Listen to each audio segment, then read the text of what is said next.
Bonjour les filles, aujourd'hui je vous retrouve avec une vidéo régime.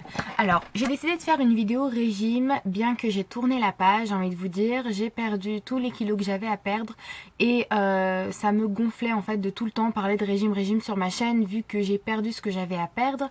Et en fait, le problème entre guillemets étant que je suis un peu égoïste et que j'oublie que beaucoup de personnes me suivent sur mes vidéos de régime et me posent forcément des questions que je pouvais me poser, etc. Et qui me demandent comment est-ce que j'ai pu faire pour faire telle chose, etc. Donc il faut savoir que ma chaîne, je l'ai créée en juillet 2013 et que j'ai commencé avec 2 vidéos qui, à l'heure d'aujourd'hui, sont vues à plus de 60 000 fois. Donc forcément, je reçois beaucoup de questions relatives à ces vidéos, pardon. Et c'est ces vidéos-là qui m'apportent des abonnés, donc forcément les abonnés qui me suivent sont plutôt des abonnés qui me suivent par rapport au régime. Donc ce que j'ai décidé de faire déjà, c'est de vous faire une série de photos avant-après.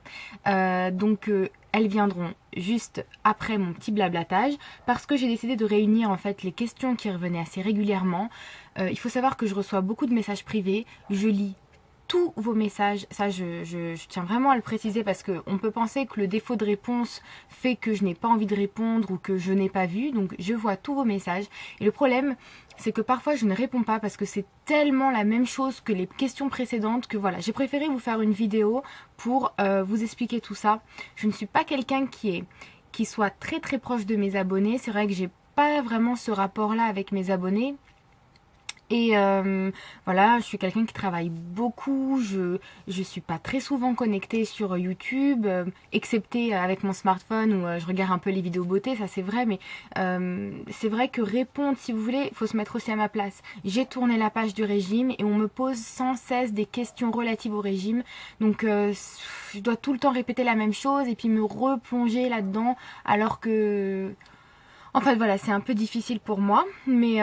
j'ai fait cette vidéo pour vous, j'ai mis du temps à la préparer honnêtement parce que je suis partie fouiller dans des photos, dans des archives que je n'avais pas encore effacées, notamment lors de mon voyage en Inde. J'avais pris beaucoup de photos que j'ai pratiquement tout effacé parce que j'étais tellement bouboule, tellement grosse sur toutes les photos, mais j'en ai réussi à en trouver quelques-unes, donc j'espère que ces photos-là, voilà, j'ai fait un avant-après. Et donc je vais commencer avec, tout de suite avec les questions que l'on me pose assez souvent. Donc la première question que l'on me pose souvent, c'est pourquoi je ne mets pas de photos de ma silhouette, pourquoi est-ce que je ne parle pas de ma silhouette, etc. Alors ce qu'il faut savoir, c'est que déjà je m'expose sur YouTube, c'est pas trop mon délire. Faut savoir que je suis ma profession, donc je suis juriste, donc j'ai peur que des clients me voient sur YouTube, ça fait pas tellement très sérieux, ça aussi, enfin j'ai peur que ça me décrédibilise un peu si vous voulez, donc j'ose pas trop, enfin déjà voilà, c'était un peu difficile pour moi de faire des vidéos à la base et puis de parler un peu de n'importe quoi, de choses qui me plaisent, hein. Dans ma tête il n'y a pas que du droit, hein. Voilà, j'aime beaucoup, donc ça vous devez le savoir maintenant, le monde de la beauté, tout ce qui touche à la beauté, donc c'est vrai que j'avais un petit peu peur, disons, de me décrédibiliser un peu en parlant de trucs comme ça. Et puis montrer ma silhouette, c'est juste impossible pour moi parce que je suis quelqu'un de très pudique. Mon mari est quelqu'un d'assez sévère en plus. Donc déjà pour faire des vidéos sur YouTube, j'ai vraiment dû le convaincre, voilà. Donc je me vois très mal montrer mon corps. Donc on m'avait demandé des photos, les personnes ne me demandent pas des photos dénudées non plus, mais montrer ma silhouette comme ça, c'est quelque chose que j'aime pas. Même dans mes tenues du jour, je vous montrais vraiment que le devant, j'aime pas montrer comme ça. Bon, voilà, je suis un peu bloquée pour ça, donc j'en suis désolée. Donc si vous voulez savoir d'où j'ai perdu exactement en perdant mes 15 kilos, j'ai perdu essentiellement du visage, du ventre et des bras, voilà. J'ai toujours eu les jambes fines, là forcément elles se sont affinées, mais j'ai vraiment perdu du ventre et des bras. Et les bras, c'est quelque chose qui m'a énormément soulagée parce qu'il faut savoir que j'avais des très gros bras qui me frottaient en fait à ce niveau-là. Donc quand je faisais comme ça, vous voyez, ça me faisait des sortes de plaques rouges, d'eczéma quoi, et puis j'avais les bras très boudinés, donc je n'étais jamais comme ça en fait, j'étais toujours comme ça, c'était tellement gênant, des fois j'avais envie de prendre un couteau et de me déchirer cette graisse là qui avait entre mes bras, limite je supportais, ça je ne supportais pas quoi, mon ventre à la limite ça passait, je le détestais quand même, mais ça passait. Mais c'était surtout au niveau de mes bras. Et vous voyez là, en fait, je sais pas si on verra grand chose parce que j'ai un haut qui est serré. Mais bon, j'ai vraiment tout perdu, quoi. La deuxième question qu'on me pose, c'est est-ce que j'ai eu des conséquences sur mon corps suite à ma perte de poids? Donc il faut savoir que je n'ai perdu que 15 kilos. Je ne suis pas au stade où je perds 30 kilos, où je perds 50 kilos, où je vais avoir la peau distendue, etc. Donc j'ai vraiment de la chance qu'avec mes 15 kilos, il n'y a aucun effet sur ma peau. Donc je n'ai pas de peau distendue ou quoi ou qu'est-ce. Faisais-tu du sport? Alors cette question-là, j'y ai souvent répondu dans mes vidéos, mais je pense que les personnes peut-être ne regardaient pas mes vidéos jusqu'au bout. Donc je le dis dans cette vidéo, je ne faisais pas de sport. Alors il faut savoir que j'ai commencé mon régime au mois de juillet 2013. Juillet, je me rappelle même plus. Je pense que c'était juin 2013. Et j'étais dans une phase, si vous voulez, j'étais en dépression. Voilà, j'étais très mal psychologiquement. Mon mari étant loin, à 10 000 km de moi. J'en pouvais plus. Hein. Ça faisait 1 an que ça durait. C'était extrêmement pénible et j'ai coulé.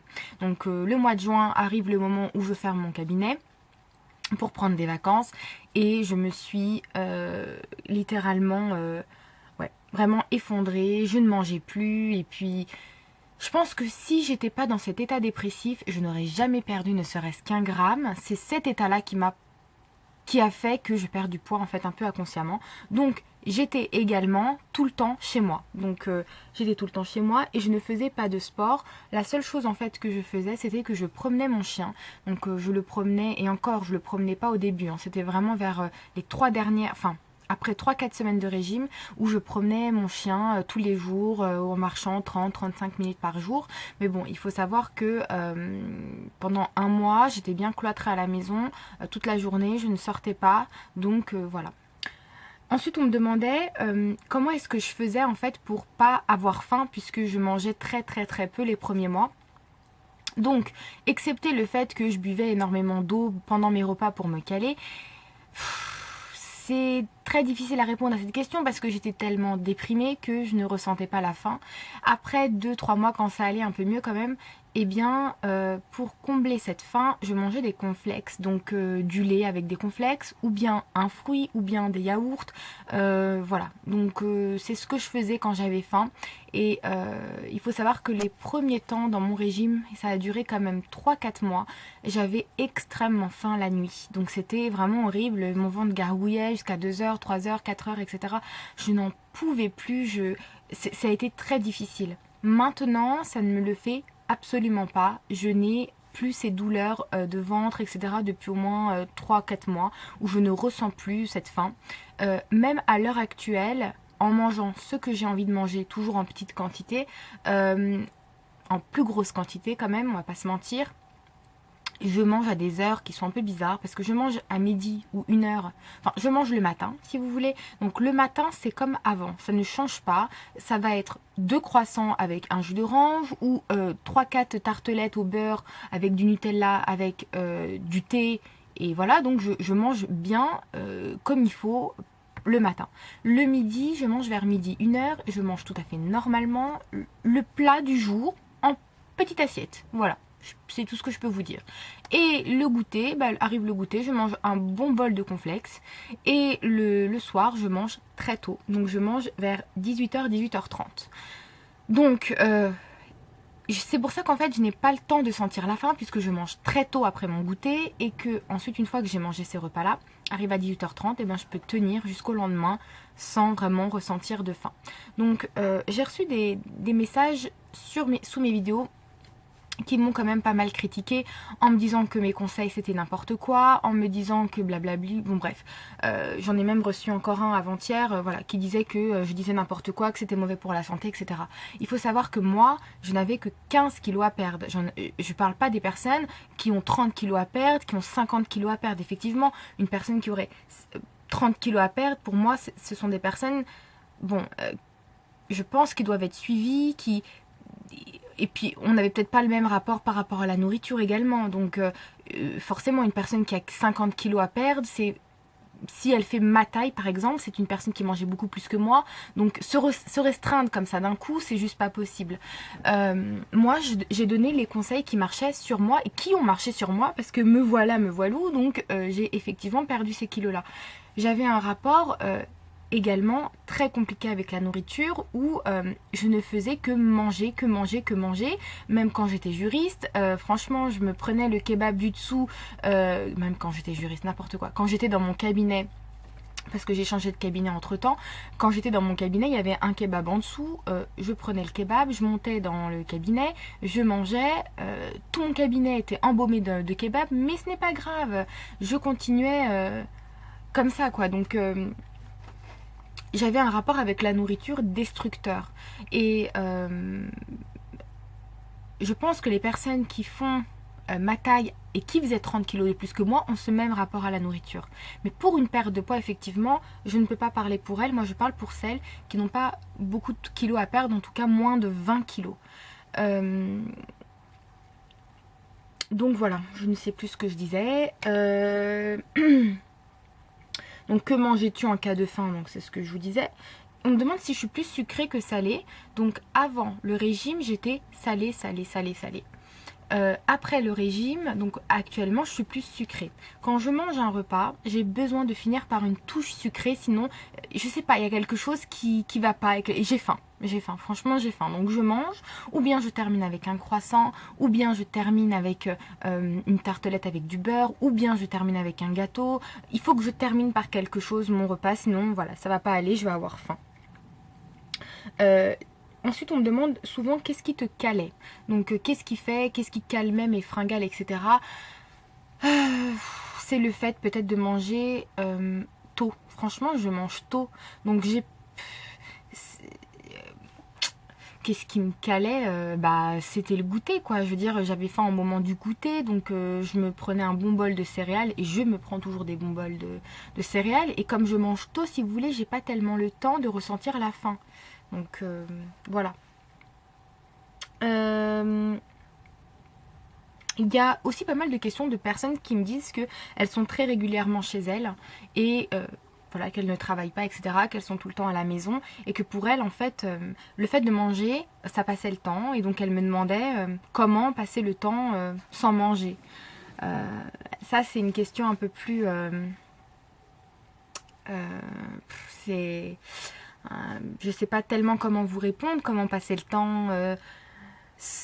Moi, comment est-ce que je passais le temps puisque j'étais en vacances? J'étais un peu en dépression, donc je peux pas trop vous dire ce que je faisais. Je sais pas, je regardais des vidéos de beauté, j'adore regarder les vidéos sur YouTube de youtubeuses diverses, je regardais des films, ouais, c'est ce que je faisais, hein. Le temps passait très lentement, mais c'est comme ça que je faisais. Et c'est vrai que quand vous travaillez pas, le temps passe très très lentement. Mais vous allez voir que au fur et à mesure que vous allez perdre du poids, en fait, vous allez commencer à prendre soin de vous. Moi, je sais que personnellement, quand j'étais en surpoids, je prenais soin de moi, mais pas tant que ça au final. À part me maquiller, je ne prenais pas du tout soin de moi, alors que maintenant, je prends énormément soin de moi. Je vous assure, quand vous perdez du poids, vous voulez prendre soin de vous-même. C'est incroyable. Enfin, je sais pas, je me fais des dégommages du corps, je me fais beaucoup de soins au niveau du corps, beaucoup de soins au niveau du visage. C'est des choses que je ne faisais vraiment pas avant, je n'avais pas le temps et ça m'ennuyait parce que de toute manière j'étais grosse et donc je me sentais moche et donc voilà. Fouillis. Déjà, vous remercier pour vos messages. Je suis très touchée de savoir que je peux aider des jeunes filles. Vraiment, je reçois des messages me disant j'ai perdu grâce à toi, tes conseils m'ont fait perdre 15 kilos. Enfin, c'est juste un truc de dingue. Je vous remercie de me suivre. Sachez que si vous avez des questions, vous pouvez me les poser uniquement sous cette vidéo-là pour pas que je m'éparpille. Et que, comme je le disais, j'ai perdu mes 15 kilos depuis le mois de... Enfin, ça fait quand même longtemps et je suis un peu passée à autre chose. Je m'excuse si je ne vous réponds pas. Je vous ferai une prochaine vidéo pour tenter de vous répondre. Surtout, ne lâchez rien. Si vous êtes motivé au fond de votre cœur, au fond de votre tête, ça marchera tout seul. Si par contre vous voulez faire comme les copines et dire ouais moi aussi je vais perdre, ça ne marchera pas. Moi j'ai commencé à perdre du poids à 25 ans, j'ai été bouboule depuis l'âge de mes 20 ans, ça a été 5 années pour avoir le déclic et puis quand il est là, vous perdez pas le fil. J'ai eu des messages me disant que je mangeais n'importe comment et que j'allais tout reprendre, donc j'aimerais juste faire une petite dédicace à ces personnes-là en leur disant que ça fait presque 1 an et que je n'ai rien repris. Désolée. Donc voilà. Donc je vous laisse avec les photos avant-après. Salut les filles.